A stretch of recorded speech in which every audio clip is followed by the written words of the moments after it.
નમસ્કાર દર્શક મિત્રો, મંતવ્ય ન્યૂઝ સાથે હું છું શિવાંગીની. સ્વાગત છે આપનું બ્રેકફાસ્ટ ન્યૂઝમાં. વાત કરીએ બ્રેકિંગ ન્યૂઝ સામે આવી રહ્યા છે રાજકોટ તરફથી. રાજકોટમાં આગ લાગવાનો બનાવ સામે આવી રહ્યો છે. એક રિસોર્ટમાં આગ લાગવાનો બનાવ. રાજકોટમાં નિરાલી રિસોર્ટમાં પાછળના રૂમમાં આગ લાગવાનો બનાવ સામે આવ્યો છે. રિસોર્ટમાં કામ કરતા 8 કર્મચારીઓ દાઝ્યા છે. તમામને રાજકોટ સિવિલ હોસ્પિટલમાં ખસેડવામાં આવ્યા. સમગ્ર મામલે તપાસનો ધમધમાટ શરૂ કરાયો છે. દાઝેલા તમામ કર્મચારીઓ રાજસ્થાનના ડુંગર પરના વતની હોવાનું સામે આવ્યું છે. રાજકોટમાં નિરાલી રિસોર્ટમાં પાછળના રૂમમાં આગ લાગવાનો બનાવ સામે આવ્યો છે.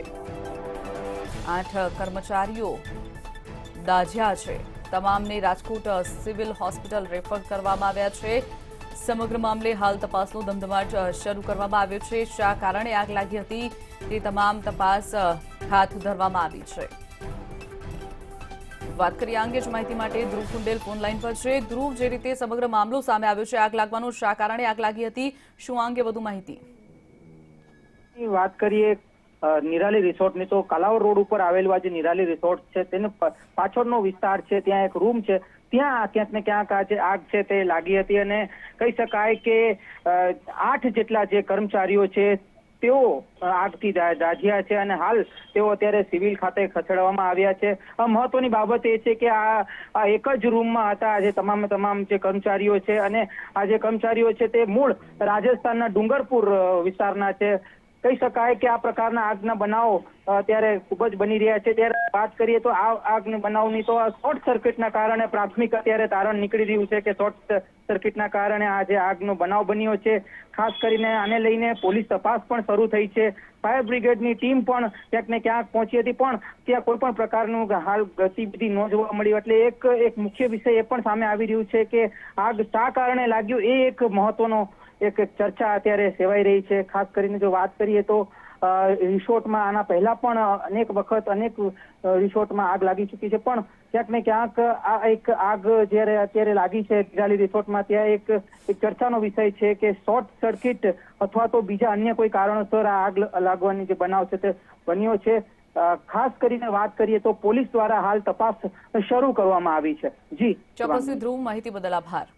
વાત કરી રાજકોટમાં નિરાલી રિસોર્ટમાં આગનો બનાવ, 8 કર્મચારીઓ દાઝ્યા. રાજકોટ સિવિલ હોસ્પિટલ ખાતે તમામને રિફર કરવામાં આવ્યા છે.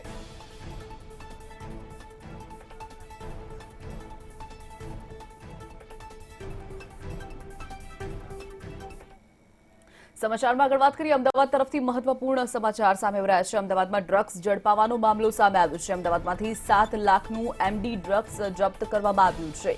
ક્રાઇમ બ્રાન્ચે 7 લાખનું એમડી ડ્રગ્સ જપ્ત કર્યું છે. મુંબઈથી ડ્રગ્સનો જથ્થો લઈ આવતા આરોપીની ધરપકડ કરવામાં આવી છે. યાકુબ પલાસરા મોહમ્મદ સાદિકની ધરપકડ કરાઈ છે.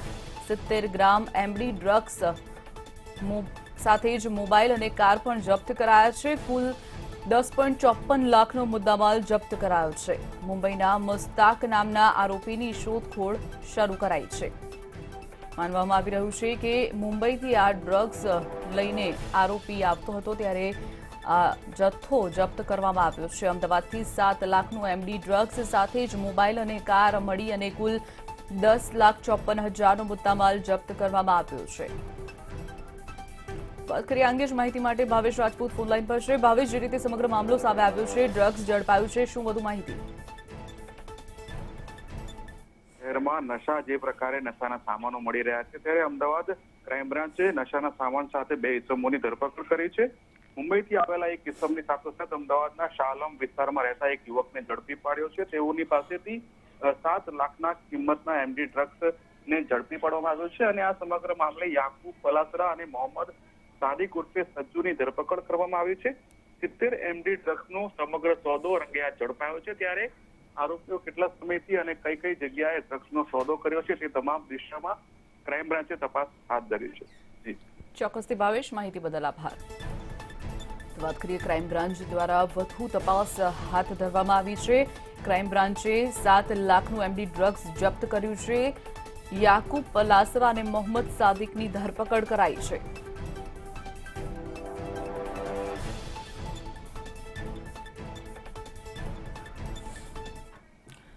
આગળ વાત કરીએ પેટ્રોલ પંપ ધારકોનો અનોખો વિરોધ સામે આવ્યો છે। પેટ્રોલ પંપ ડીઝલ અને સીએનજી ધારકોએ અનોખો પ્રકારનો વિરોધ કર્યો છે। દર ગુરુવારે સીએનજીનું વેચાણ નહીં કરવામાં આવે, બપોરે 1 થી 2 વાગ્યા સુધી વેચાણ નહીં થાય, સંચાલકોને કમિશન મળી નથી રહ્યું સીએનજી પર, ત્યારે આ અનોખો વિરોધ કરાયો છે।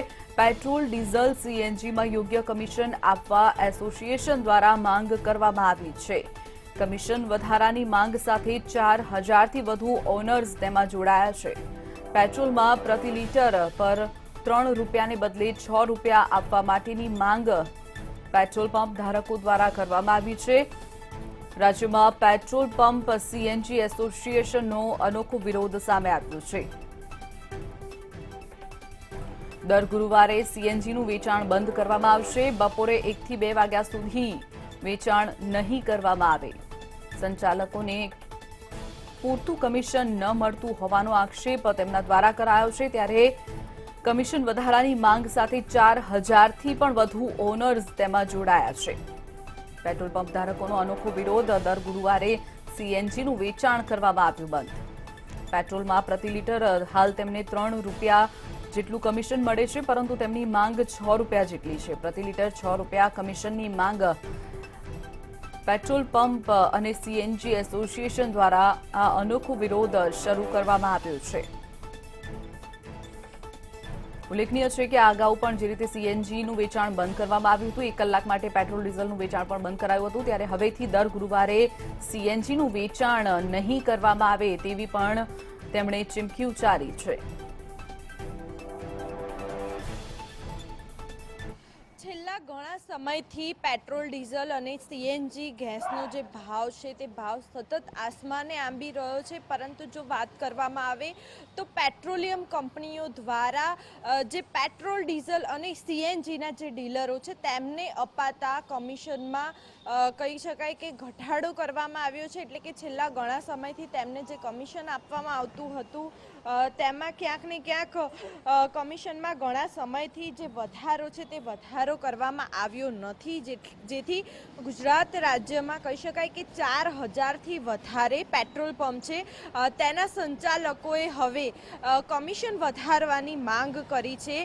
કહી શકાય કે સંચાલકોએ કમિશન વધારવા માટે ક્યાંક ને ક્યાંક આંદોલનના એંધાણ માંડ્યા છે। કહી શકાય કે federation of Gujarat petroleum dealers association દ્વારા પેટ્રોલિયમ કંપનીઓ દ્વારા હાલ પ્રતિ લીટર જે પેટ્રોલ ના કમિશન પેટે ₹3 ચૂકવાય છે તે વધારીને ₹6 કરવા, તેવી જ રીતે ડીઝલ અને સીએનજીમાં પણ જે કમિશન આપવામાં આવે છે તે વધારાની માંગ છેલ્લા ઘણા સમયથી કરવામાં આવી છે, પરંતુ તેમની માંગ પૂરી નથી કરવામાં આવી, જેના કારણે કહી શકાય કે ગુજરાતના પેટ્રોલ પંપો ઉપર આજથી જ પેટ્રોલ ડીઝલની ખરીદી ડ્રો કરશે નહીં।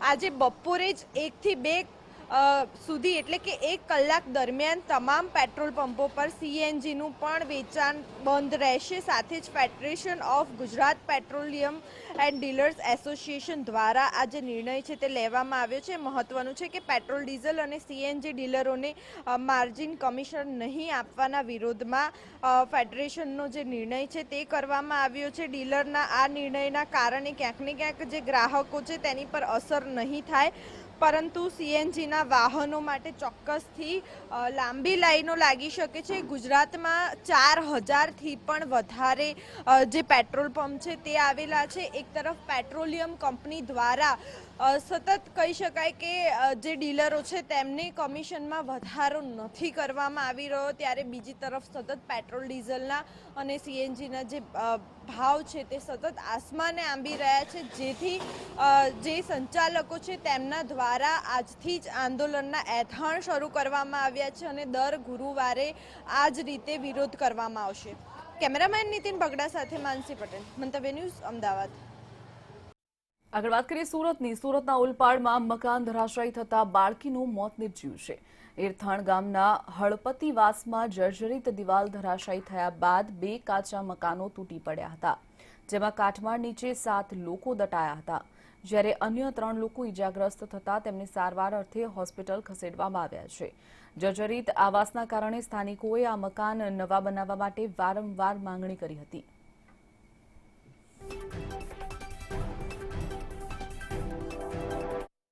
સુરત જિલ્લાના ઓલપાડ તાલુકામાં એરથાણ ગામે કાલે ગંભીર ઘટના બની છે. એરથાણ ગામે આવેલા હળપટીવાસમાં 2 મકાનો ધરાશાયી થયા હતા. સાઈડની દિવાલ જે સરકારી આવાસ છે એ સરકારી આવાસને જર્જરિત હાલતને સાઈડની દિવાલ પડી જતા મકાનના બે મકાનના છત તૂટી પડ્યા હતા અને આ મકાનની દિવાલ તૂટી પડતા જ જે પરિવારો સૂતા હતા એ પરિવારો દબાઈ ગયો હતો. 8 જેટલા પરિવારજનો આ મકાન ધરાશાયી થતા દબાઈ ગયા હતા, જેમાં 3 વર્ષની બાળકીનું ઘટના સ્થળે મૃત્યુ થયું હતું, જ્યારે 3 જેટલા ઈજાગ્રસ્તોને હોસ્પિટલમાં દાખલ કરવામાં આવ્યા હતા. ખાસ મહત્ત્વની બાબત એ છે કે આ જે સરકાર જર્જરિત મકાન બન્યા હતા જે બિલકુલ જર્જરિત હાલતમાં હતા અને વારંવાર રજૂઆત કરવા છતાં પણ કોઈ પણ વ્યક્તિ અહીં આવ્યા ન હતા. આપણી સાથે હાલ એક સ્થાનિક જોડાઈ રહ્યા છે, આપણે એમને પૂછીશું જે કઈ રીતની ઘટના બની હતી, કેટલા વાગે બની હતી અને શું થયું હતું. ઘટના રાત્રે લગભગ 9:30 થી 10ના ગાળામાં બની હતી અને રાત્રે આ બાજુના ઘરમાં બી સૂતા હતા અને એમાં પણ સૂતા હતા. તો અચાનક દિવાલ પડી જવાથી બધા જ આ ઘરના 4 અને આ ઘરના 4 દબાઈ ગયા હતા. ટોટલ 8 જણા હતા અને કેટલા જણ ઈજાગ્રસ્ત થયા છે? ઈજાગ્રસ્તમાં એક છોકરી જે બાકી છે 3 વર્ષની, એ તો અહીંયા જ મૃત્યુ પામી હતી બહાર કાઢવાથી, અને બીજા જે 3 છે એમને સ્મીમેર હોસ્પિટલ સુરત દાખલ કરવામાં આવ્યા છે અને બીજા જે છે 3 એમને સામાન્ય ઈજા થવાથી ઘરે જ છે. અને જે હોસ્પિટલમાં દાખલ કરવામાં આવ્યા છે એમની હાલત કઈ છે? હોસ્પિટલમાં જે દાખલ કરવા માટે આવ્યા છે એમની હાલતમાં તો જોવા જાય તો જે 2 જણા છે એને સૌથી વધારે વાગ્યું છે અને ફ્રેક્ચર બી થઈ ગયું છે ને બહુ તકલીફમાં છે. પ્રશાસન અહીંયા આવ્યું છે અત્યાર સુધી? હમણાં સુધીમાં તો કોઈ પ્રશાસન અહીંયા આવ્યું નથી જોવા માટે. એક પોલીસ તંત્ર આવીને ગયું હતું. જી ચોક્કસથી કે 8 વ્યક્તિઓ દબાઈ ગયા હતા, જેમાં એક 2.5 થી 3 વર્ષની બાળકીનું ઘટના સ્થળે મૃત્યુ થયું હતું અને 3 વ્યક્તિઓને સ્મીમેર હોસ્પિટલમાં દાખલ કરવામાં આવ્યા હતા. પરંતુ મહત્ત્વની બાબત એ છે કે સરકારી તંત્ર અત્યાર સુધીમાં આવ્યું નથી, ફક્ત પોલીસ તંત્ર અહીંયા આવીને ગયું છે, જ્યારે પ્રશાસન દ્વારા કોઈ પણ કામગીરી કરવામાં આવી નથી, જેથી સ્થાનિક લોકોમાં રોષ જોવા મળી રહ્યો છે. સુરત જિલ્લામાં હાલ વારંવાર આવી ઘટનાઓ બની રહી છે કે સરકારી આવાસો હમણાં 2 દિવસ પહેલાં જ ઉંબેડ ગામે પણ સરકારી આવાસો તૂટી પડ્યું હતું અને ગરીબ પરિવારો પર આફત આવી પડી રહી છે. નિર્મલ પટેલ, મંતવ્ય ન્યૂઝ, ઓલપાડ, સુરત. હવે સમાચારમાં આગળ વાત કરીએ રસીકરણ મહાઅભિયાનની.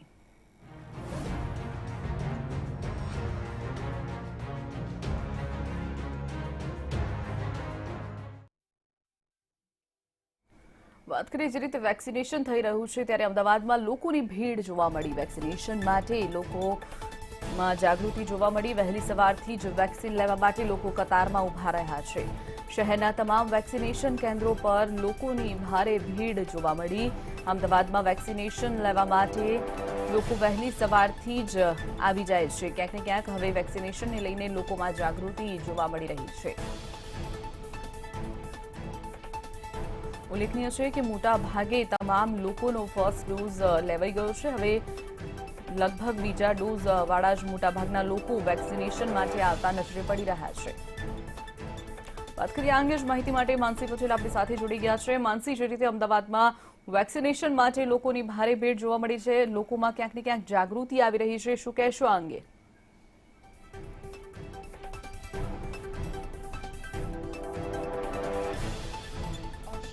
બિલકુલથી કહી શકાય કે વર્લ્ડ હેલ્થ ઓર્ગેનાઇઝેશન દ્વારા કોરોનાની ત્રીજી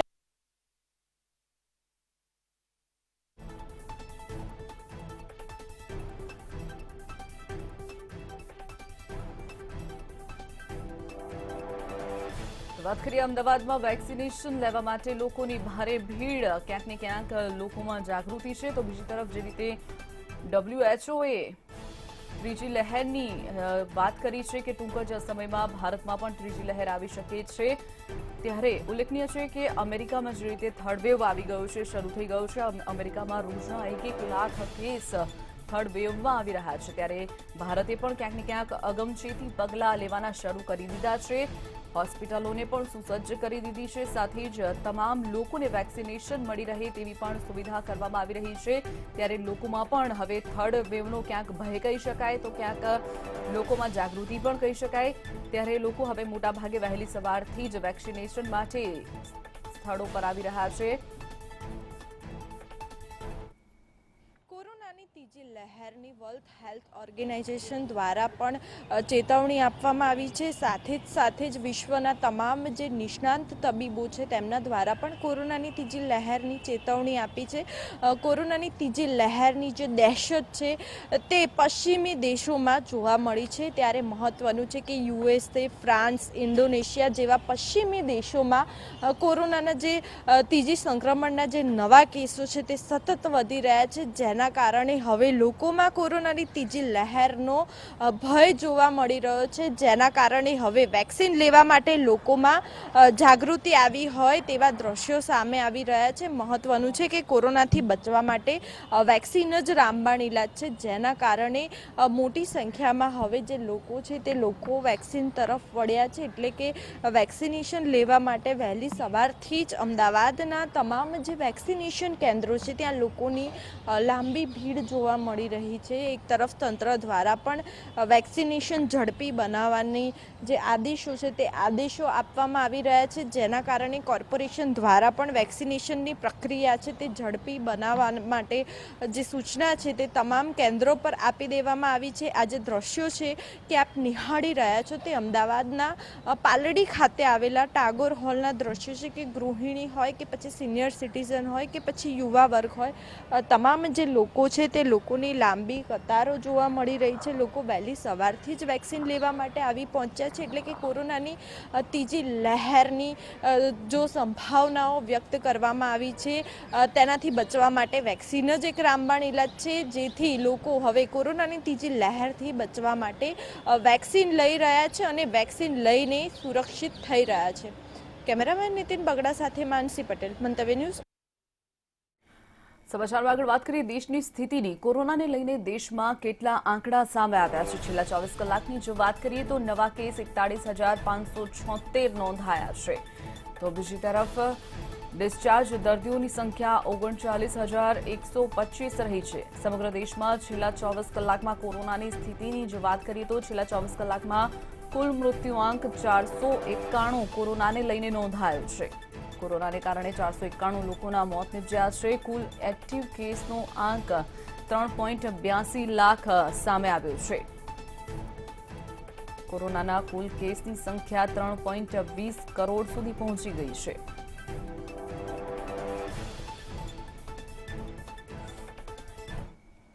કોરોનાને લઈને નજર કરીએ વિશ્વની સ્થિતિ પર. છેલ્લા 24 કલાકમાં વિશ્વમાં નવા કેસોની સંખ્યા 6.67 લાખ નોંધાઈ છે. છેલ્લા 24 કલાકમાં કુલ મૃત્યુઆંક 10,178 નોંધાયો છે. કોરોનાથી મૃત્યુ પામેલા લોકોમાં 10,078 લોકો કોરોનાથી મૃત્યુ પામ્યા છે. એક્ટિવ કેસનો આંક 1.66 કરોડ સમગ્ર વિશ્વમાં સામે આવ્યો છે. ત્યારે કોરોનાના કુલ કેસની સંખ્યા 20.54 કરોડ સુધી પહોંચી ગઈ છે. ઉલ્લેખનીય છે કે પશ્ચિમી દેશોમાં થર્ડ વેવ શરૂ થઈ ગયો છે. અમેરિકામાં 1,11,848 કેસ છેલ્લા 24 કલાકમાં નોંધાયા છે. આગળ નજર કરીએ રાજ્યની સ્થિતિ પર. સમગ્ર ગુજરાતમાં કેટલા કેસ નોંધાયા તેની ચર્ચા કરીએ ત્યારે નવા કેસની સંખ્યા 16 રહી છે. સમગ્ર રાજ્યમાં છેલ્લા 24 કલાકમાં 16 નવા કેસ નોંધાયા છે. ડિસ્ચાર્જ દર્દીઓની સંખ્યા 28 રહી છે. છેલ્લા 24 કલાકમાં 24 કલાકમાં કુલ મૃત્યુઆંક 0 નોંધાયો છે. સમગ્ર ગુજરાતમાંથી કોરોનાના કારણે એક પણ મૃત્યુઆંક સામે નથી આવ્યો. એક્ટિવ કેસોનો આંક 194 છે.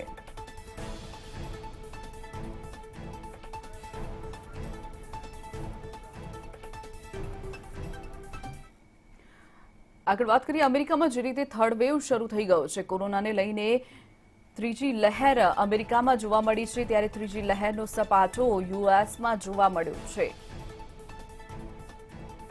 9 જ દિવસમાં યુએસમાં 10.25 લાખ કેસ નોંધાઈ ચૂક્યા છે.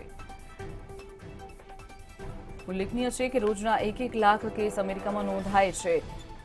1 લાખથી પણ વધુ કેસ રોજના અમેરિકામાં નોંધાઈ રહ્યા છે. ત્રીજી લહેરમાં મૃત્યુઆંકમાં વ્યાપક ઘટાડાથી હાશકારો નોંધાયો છે. ઉલ્લેખનીય છે કે યુએસમાં મોટાભાગે રસીકરણ થઈ ગયું છે. તમામ લોકોએ વેક્સિનેશન લઈ લીધી છે. યુએસમાં 9 દિવસમાં 3500થી પણ વધુ મોતના આંક સામે આવ્યા છે. ફ્રાન્સમાં 24 કલાકમાં 31,000 નવા કેસ સામે આવ્યા. ઉલ્લેખનીય છે કે થર્ડ વેવ પશ્ચિમી દેશોમાં શરૂ થઈ ગયો છે. એપ્રિલ બાદ ફ્રાન્સમાં સર્વાધિક દૈનિક કેસ વધ્યા છે.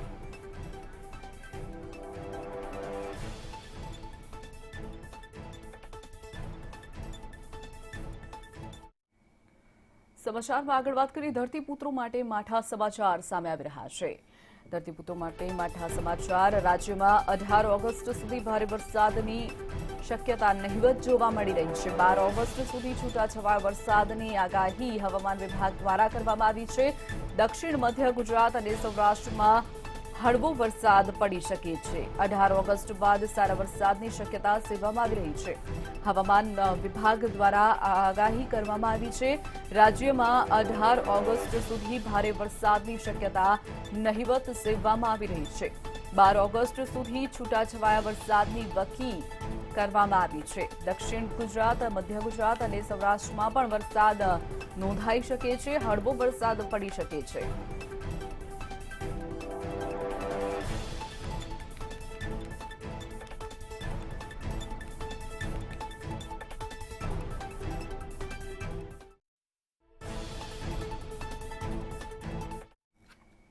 વાત કરીએ રાજ્યમાં જુલાઈ માસ બાદ સારા વરસાદ બાદ ઓગસ્ટ મહિનાથી જ મેઘરાજા રિસાયા છે.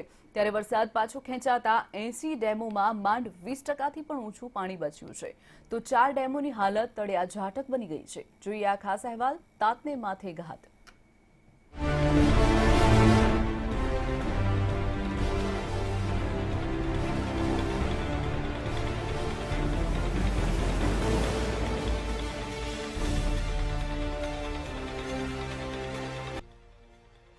રાજ્યમાં વરસાદ ખેંચાતા સ્થિતિ બની વિકટ.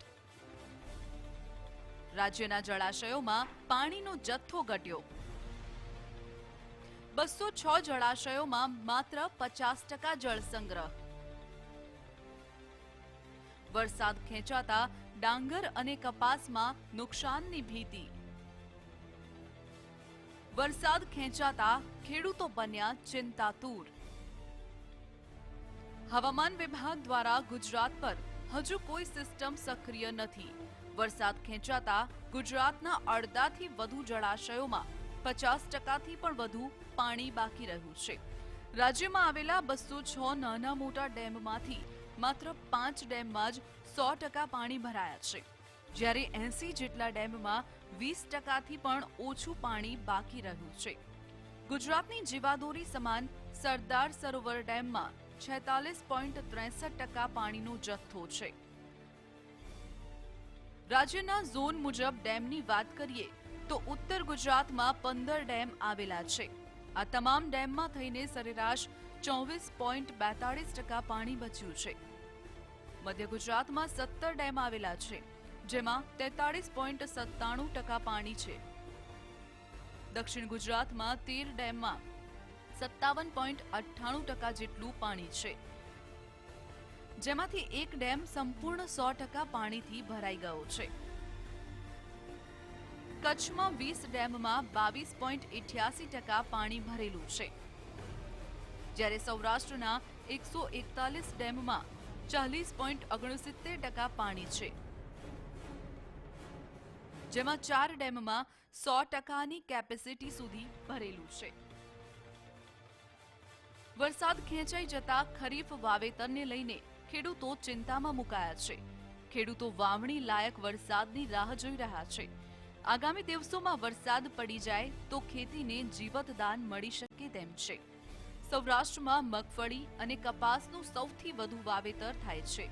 આ વખતે પણ ખૂબ સારું વાવેતર થયું છે, પણ વરસાદની ખેંચના કારણે કપાસમાં ઈયળનો ઉપદ્રવ વધી ગયો છે અને કપાસનું વાવેતર કરનાર ખેડૂતોને મોટું નુકસાન થવાની સંભાવના છે. ગુજરાતમાં વરસાદ ખેંચાતા દુષ્કાળના ભણકારા વાગ્યા છે. મોટાભાગના જળાશયો ખાલી છે.